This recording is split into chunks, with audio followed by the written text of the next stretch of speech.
authorized by the Malleus. The Malleus Maleficarum went through many editions, was read by lots of people, and there are certainly a great many people who had known about witchcraft previously, may have had some doubts about it, and now they get persuaded. Now, a team of international experts, translators, and medieval scholars are investigating, examining original editions and detailed facsimiles on 2 continents, uncovering rare documents and following the trail of evidence to answer the question, why was the Hammer of Witches so powerful?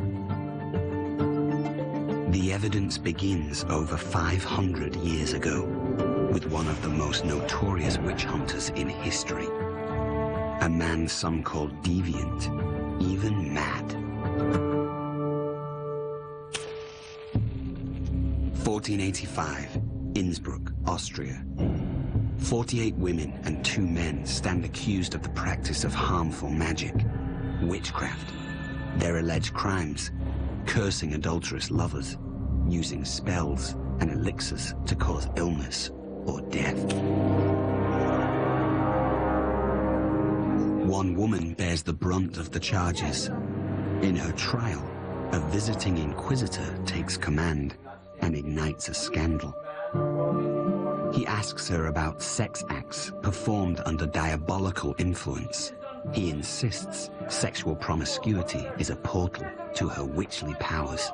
A lawyer sent by the local bishop intervenes. He accuses the visiting inquisitor with unseemly and unlawful conduct. He demands all charges dismissed. The visiting inquisitor leaves Innsbruck, his trial a failure. He is Heinrich Kramer, Latin name Institorus, a famed inquisitor, and future author of The Hammer of Witches. 1486, fresh from his failed Innsbruck trials, Heinrich Kramer Institorus begins his masterwork, a book to prove that witches are driven by weakness and lust, vessels by which the devil is made flesh, witches who must be rooted out and burned. It will be Heinrich Kramer's ultimate vindication, a book of vengeance, forever silencing his critics and persuading the world. His witch hunter's Bible. When he wrote the Malleus Maleficarum, Kramer must have been very, very angry and very, very frustrated. He had failed as a witch hunter. In a way, it is his last will, if you like, his testament. The Hammer's greatest achievement was to take one man's vengeance and make it a cause. One possible clue to its power? For centuries, Kramer's masterwork appeared to have the blessings of the church, yet looks can be deceiving.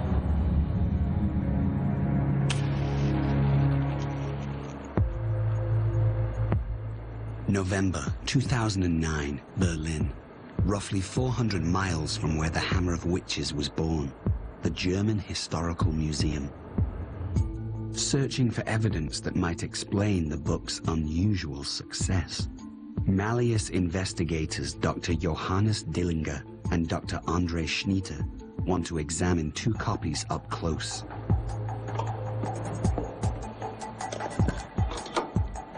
Available for viewing exclusively by appointment, this carefully preserved Hammer of Witches is more than 500 years old.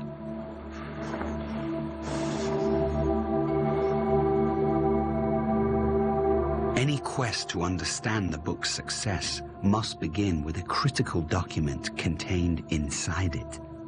Some have seen it as the most powerful endorsement the Hammer ever received from the Church itself. It's called a papal bull. Similar to a royal proclamation, a papal bull is a document signed by the Pope stating an official church doctrine. It remains one of the most notorious bulls in history. the Summis Desiderantus, known as the Witchcraft Bull. The bull states two important points. First, it warns against witches. This bull described what witchcraft actually is and what witches do. They make, in some magical way, hail and thunderstorms. We make people and livestock infertile. They kill and maim. And second, it gives official sanction by name to Heinrich Kramer to hunt them down. Today, it's hard to imagine the sway such a papal decree would hold, persuading readers that witches are real and that the hammer itself had the blessings of the highest religious leader of the day.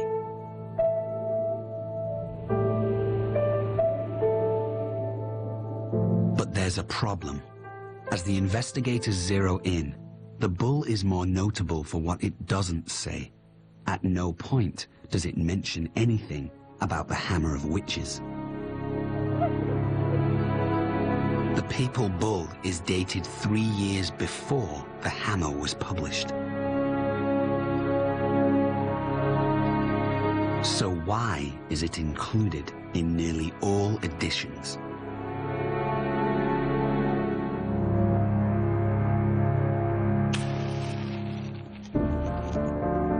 The answer begins in 1484. According to some historians, Heinrich Kramer prepares to travel to Rome. He is frustrated by authorities refusing to cooperate with his witch hunts. He brings a letter arguing for permission to prosecute witches under full sanction from the Pope. Kramer also brings an undisclosed sum, payment to help persuade the Vatican to agree to his request. Kramer's letter works. It becomes the foundation for the Summis Desiderantus.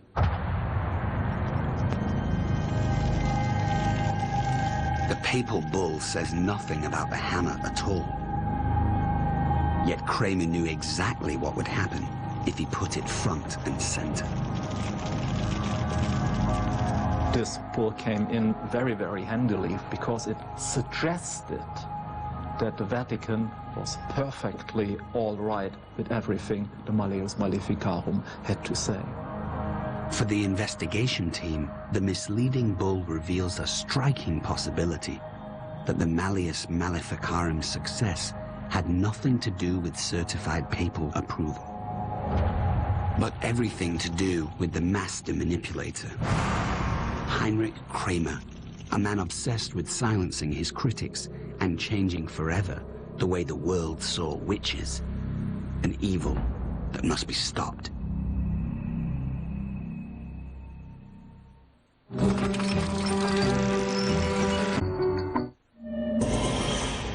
The Malleus Maleficarum, Witch Hunter's Bible, is about to be born. 1485 to 1486, the Tyrol region near Austria. Author Heinrich Kramer's Hammer of Witches begins to take shape. He is determined to create the definitive encyclopedia on the witch hunt. Kramer takes literally everything he can get his hands on to prove that there are witches, and witches are really, really dangerous. The hammer describes the dangers of witchcraft in detail. Clairvoyant sorcery, spells for deadly diseases, babies kidnapped and sacrificed, conjurations of natural disasters, blood-drinking acts of cannibalism, witches flying through the air to meet demon consorts and attend ceremonies of black magic, sabbats. In his book, Kramer also incorporates real-life examples of his own witch hunting. One sensational trial becomes his model. A trial that took place before his humiliation at Innsbruck. He sees it as a perfect, deadly witch prosecution. 1484, Ravensburg, Germany. A hailstorm has ravaged the region. The suspected cause? Witchcraft.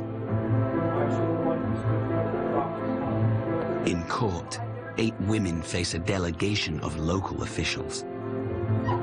And one other. Heinrich Kramer. Nearby is the Inquisitor's favored punishment, the strappado. Pulled upwards by their wrists, victims hang, often until their arms dislocate from their sockets. At last, according to Kramer, 2 women confess to acts of demonic sorcery, causing deadly storms. Heinrich Kramer orders the women burned alive.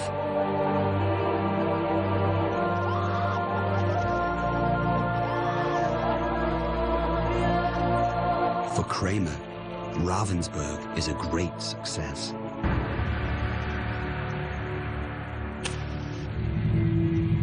Two years later, in his masterwork, he depicts the trial as only he can, a detailed account from the executioner himself. In the town of Ravensburg, 2 women were burned to ashes. They endured many injuries at the hands of the devil. Yet to sell his book, Kramer fears his own credentials are not enough.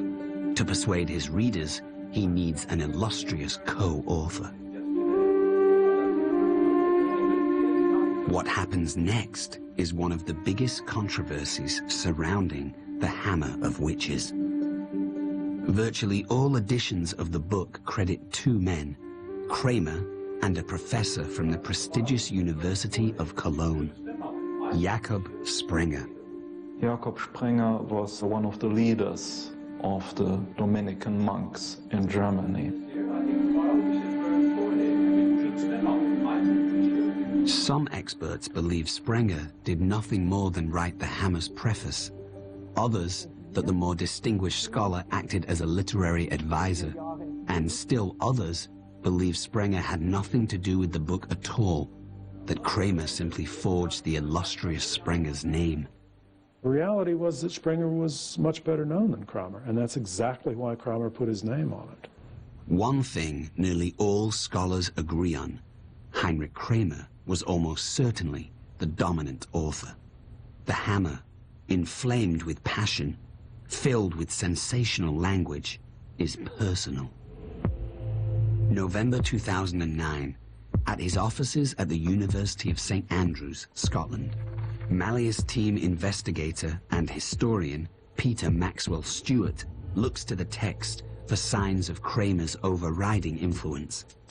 When you're looking at his Latin, some words suddenly spring out from the text as being highly emotional. He could have chosen other words, but he actually chose these. The word sporgitiae is a very vivid and a particularly nauseating term. It means filth, disgustingness. Philocatio is an extremely unusual word. It means chasing after mistresses. He says that this is what witches make men do. It's that kind of language that leaps off the page every so often, that illustrates Instructoris's personal attitude. 1486. By year's end, the Hammer of Witches is complete, a reference manual that goes further than any book before it, explaining the dangers of witchcraft. Witchcraft, one of the fundamental problems with it is it doesn't seem to make a lot of sense. This whole notion there's this diabolical conspiracy that God allows Satan to give these women fantastic supernatural powers doesn't sound very plausible on its face. And what the Malleus does is explains exactly how this works, why God does this, and the evidence that exists to demonstrate that witches really do exist. To make its case, the book is organized in 3 parts. Part 1, a philosophical argument proving the existence of witches. 2, a guide for clergy, how to recognize witchcraft in your own community. And 3, the most infamous of all, a legal manual, practical handbook for accusation, prosecution, and the witch death penalty.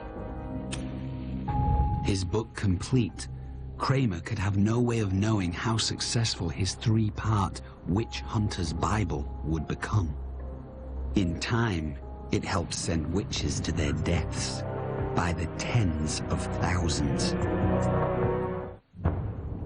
To understand the Witch Hunter's Bible's deadly impact, scholars examine the way the world saw witches, both before and after Heinrich Kramer Instatoris's Hammer of Witches. Isolated accounts of witch hunting date back to the Dark Ages. Europe's first widespread witch craze erupts in the mid-1300s, a century before the hammer. As witch hunting spreads, it also changes. What began as an effort to stamp out pagan sorcery, the conjuring of weather, healing and practical magic, transforms into a far more dangerous hatred. Witches morph from heathens into satanic heretics. By the time of the Malleus Maleficarum Hammer of Witches in 1486, there is still much debate over exactly how witches get their demonic powers. Up to the time of the Malleus, people disagreed very strongly, even people who believed in witches. The hammer provides the answers. To the question, how does Satan corrupt humans? The hammer's answer is frightening. He makes them his accomplices, and lusty women are the most likely accomplices of all. Carnal lusting is insatiable in them, and for this reason they cavort with demons.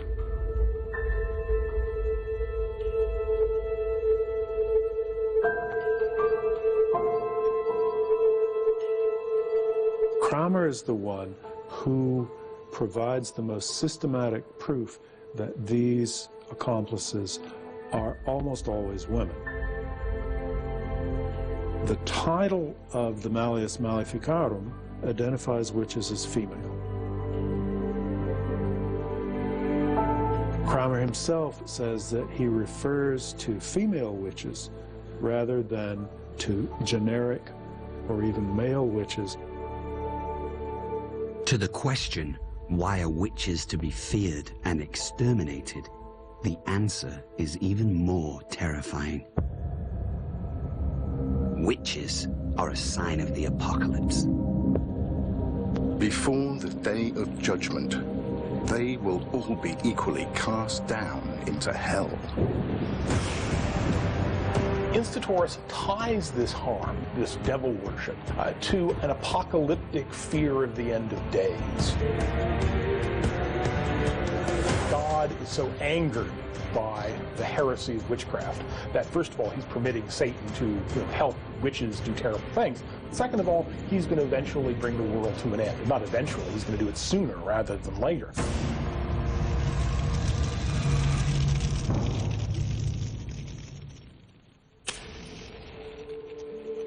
The Tyrol region, December 1486. Offering new answers to age-old fears and superstitions, Heinrich Kramer's masterwork is almost ready to be published. Yet to help guarantee the book's success, one final document is missing, a critical review called an approbation. Like a modern-day celebrity endorsement, without an approbation, the work may be doomed to failure. It wasn't absolutely a given that everything that he claims in this text was going to conform with Catholic orthodoxy. I mean, his claim that, witchcraft is the greatest heresy, that seems kind of odd, actually. And so I think that he may well have legitimately been concerned that there was something kind of sketchy about some of his claims. And so he wanted the faculty to give its endorsement. Heinrich Kramer wants an approbation from one of the most prominent religious schools of his time, the University of Cologne. Conveniently, his credited co-author, Jakob Springer, is one of Cologne's most respected professors. Malleus scholars are divided on what happens next. Some say Springer and Kramer approached the school asking for a written endorsement. Sprenger's authority makes it an easy sell, and several scholars sign the approbation. Others say Kramer goes alone, impatient, demanding. He doesn't get what he wants. Incredibly, he falsifies signatures and later puts them in print. Yet would Kramer have dared such a blatant lie? Centuries later, two Malleus investigation teams work in tandem, examining the approbation up close. Berlin, only a few hours' drive from the University of Cologne, at the German Historical Museum, Drs. Dillinger and Schnieder look for signs of forgery. Meanwhile, in Washington, D.C., Malleus historians Drs. Hans Brodel and Christopher Mackey plan to inspect the approbation in one of only several Hammer first editions in the United States. Kept at the Library of Congress under strict security, this copy was rebound centuries later, yet inside it is intact, dated 1487. The Hammer's approbation contains two parts. The first is a specific review of the book, signed by 4 Cologne scholars, witnessed by a notary. The second part is merely a vague approval of witch hunting in general, signed by 8 scholars.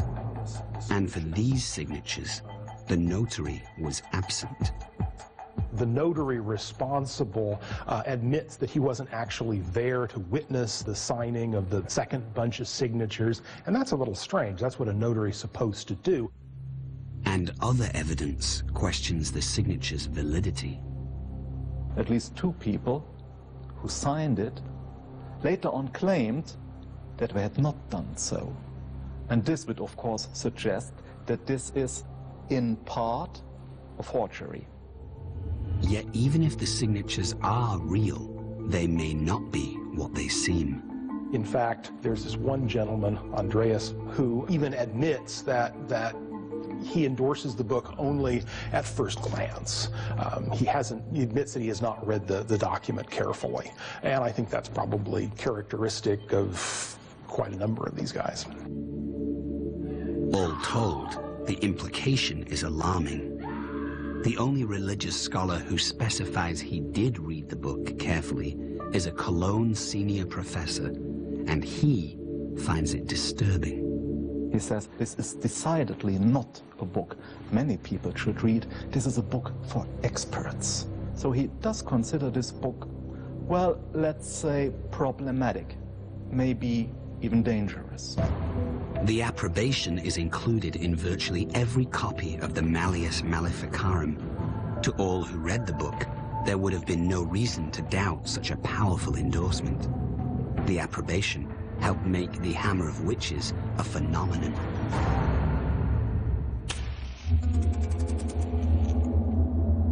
By late spring 1487, with the approbation complete, the Malleus is ready for the public. Originally printed in the town of Speyer, Germany, the Witch Hunter's Bible is about to be unleashed.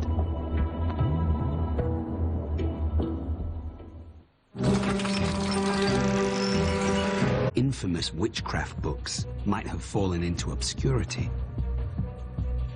but the Hammer of Witches coincided with an invention that changed the world.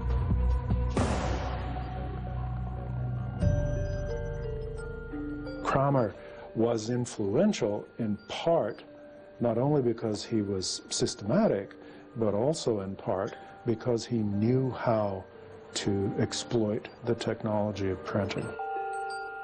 After the introduction of the Gutenberg press in 1454, authors could disseminate knowledge widely. For the first time in history, anyone with the means could write, print, sell, and distribute a book, influencing public opinion on a massive scale. With 150 copies released in its first print run, followed by hundreds more, promoted and sold to church and secular officials, local clergy, universities, and libraries, the Hammer of Witches spreads like a blaze. In time, some estimate it sells more than 30,000 copies.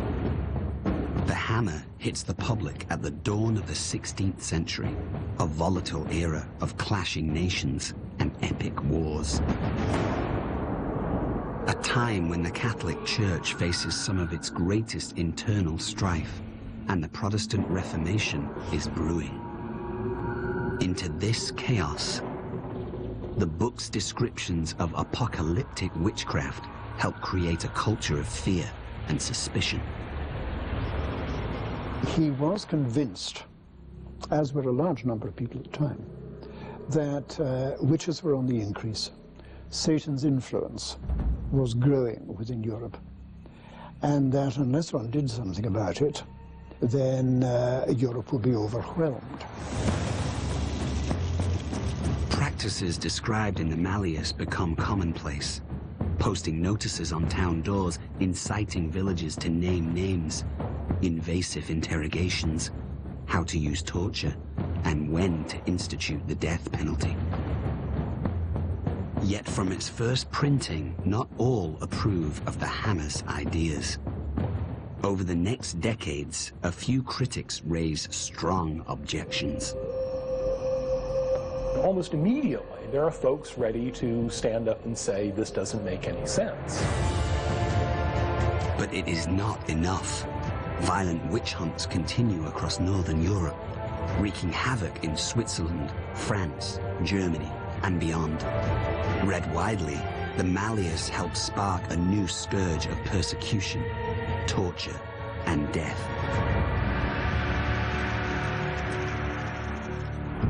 (1563), Wiesensteig, Germany. Less than a century has passed since one of the Hammer of Witches' most notorious trials, the so-called demonic hailstorm of Ravensburg. The same accusation strikes again. This time, a prominent nobleman rounds up a group of women, accusing them of the identical crime, conjuring the devil to create a crop-destroying hailstorm. Incited by the noble landowner, the case bears two of the most critical elements necessary for any witch hunt: panic and patronage. You always need a prince who is really willing to lend his power to witch hunters. You need a prince who is willing to accept witch trials in his courts. In addition, in close-knit communities, blaming neighbors for unexplained phenomena makes sinister sense.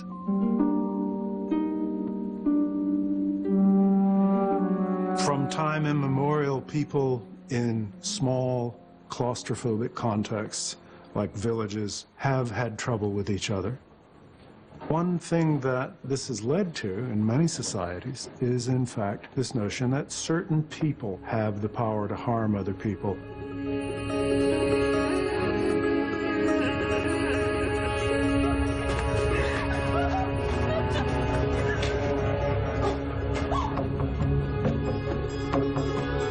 In a festering witch hunt, hysteria feeds upon itself.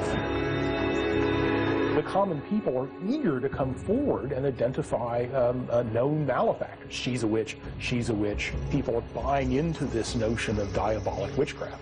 A small town can be engulfed in a full-fledged witch panic. Suspected witches are most often peasant women. Some practice herbal medicine, others perform supernatural conjuring. Some are mentally ill, many are simply beggars. Their only crime? Poverty. According to the Hammer, the weak are the most dangerous. They're very deeply depressed, and along comes this extraordinary personage who turns out to be the devil, or a demon, and promises, if you do what I tell you to, I will restore your fortunes. At Wiesensteig, the women are tortured. Inquisitors who consult the Malleus Maleficarum's witch hunter's Bible know it is the surest way to get a witch to confess.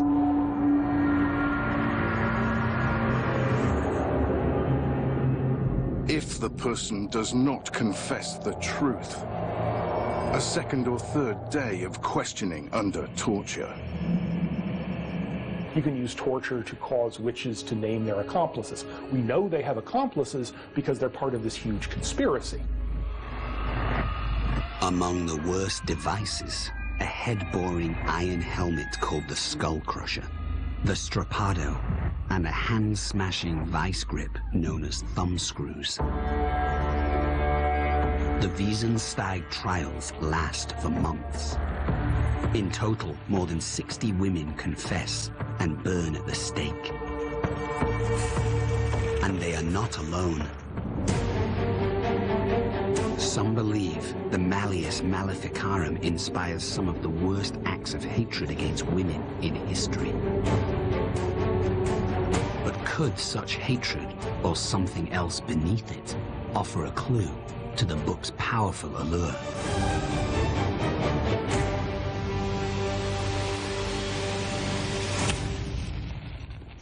November 2009.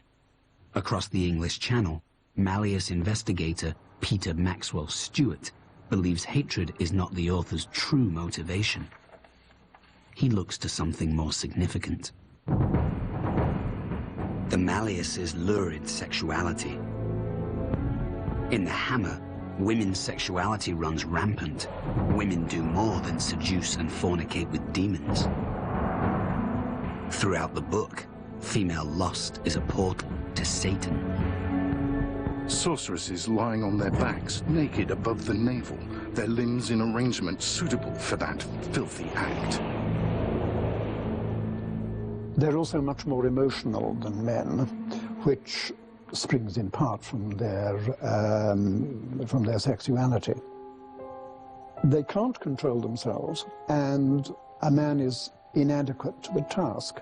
Then women are wide open to control by Satan. And that is partly, at any rate, why you find such an emphasis on sexuality in the Malleus.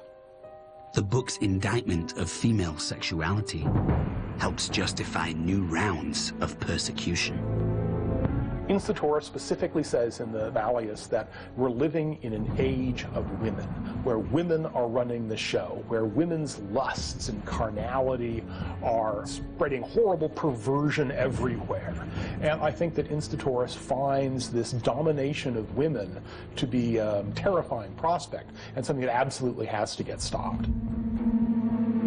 But could the book's unusual sexual content help explain its lasting impact? To understand the Hammer's fixation on sexuality, Malleus investigators examine a unique paper trail. A series of letters chronicle the most notorious sex scandal associated with the Hammer of Witches author. Letters written during Heinrich Kramer's failed Innsbruck trial. Everybody in Innsbruck, I think, would have been perfectly happy had he just proceeded against magic. And he starts talking about this, conspiracy of diabolic witches, women who are riding around at night. He's particularly fixated on female sexuality. I mean, why on earth would you be asking her all these questions about sex? This is actually kind of weird and creepy. He wants to say, this is typical of a witch's character. This is typical of a witch's behavior.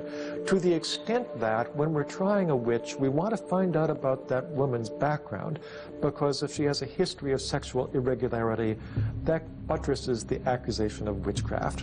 The letters, sent back and forth between the bishop, local authorities, and to Kramer himself, uncover a startling picture of Heinrich Kramer Instatoris. Instatoris's behavior was extremely disturbing. He was riding roughshod over procedure. He was browbeating the accused. After the trial, Instauris's behavior is even more disturbing. He lingers in Innsbruck, badgering accused women. The bishop sends further angry correspondence demanding that Instauris leave. There's one famous letter in which the bishop warned Instauris that there could be violent action, that the husbands of the accused could take violent action against him. The bishop who chased him out said he was actually a madman. This is the man responsible for the hammer of witches. Could such deviants have helped sell the Malleus Maleficarum's radical ideas? Some scholars note, like the racist lies in Hitler's Mein Kampf or other deadly propaganda, in many of history's most hateful texts, the more outrageous the prejudice, the more successful the persuasion. One thing is certain. By the dawn of the 17th century, the hammer's legacy of persecution has spread further. As the witch hunt hysteria makes history in the English-speaking world, there, in some of the most fabled witch trials ever, the ideas behind the Malleus Maleficarum make one of their final, indelible marks.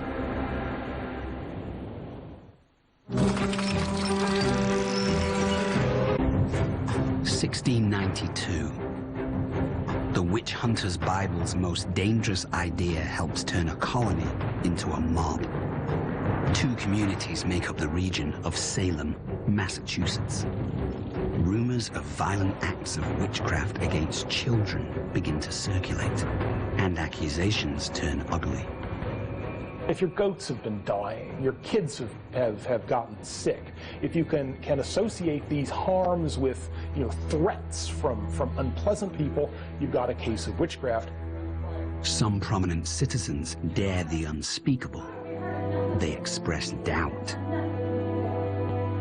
They question the validity of the charges and of the witch hunt itself. They too stand accused. Any who express doubt or defend their honor are suspect. Imagine Living in a city today in which you knew that there was this secret diabolic conspiracy. Other people were blithely going around denying it, saying, oh no, this isn't true. This would seem worse than stupid. This would seem positively evil. Children bear witness. Family members die trying to protect their own kin. In time, even respected villagers hang from the gallows. In less than 1 year, town officials arrest 150 people, convict 29, and put 19 to death. Theories for the witch frenzy range from moldy, hallucinogenic grain to cultural repression, even slave ghost stories.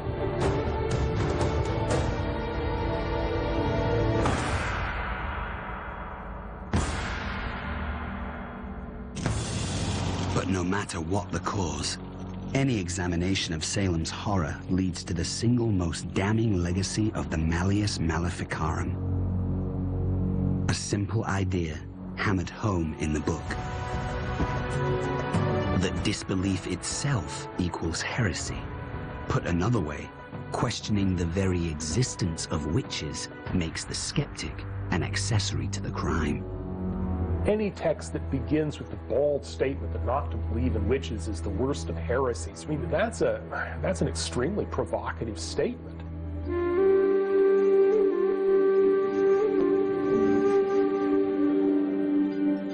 In the psychology of witch hunts, such reasoning is the final nail in the coffin.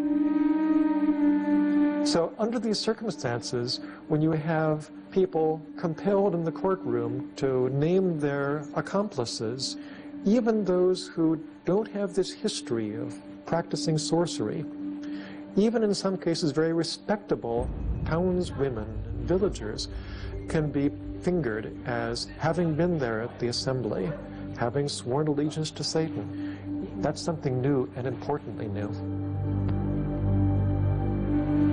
And today, Analyzing all witch hunt psychology, scholars agree. For 200 years, by turning doubt into a crime, the Malleus helped transform misogyny, paranoia, and fear into a monstrous institution. In the aftermath of Salem and trials like it in Europe, the witch craze is over. By the end of the 18th century, some estimate the final tally of witch dead at 40 to 60,000 victims.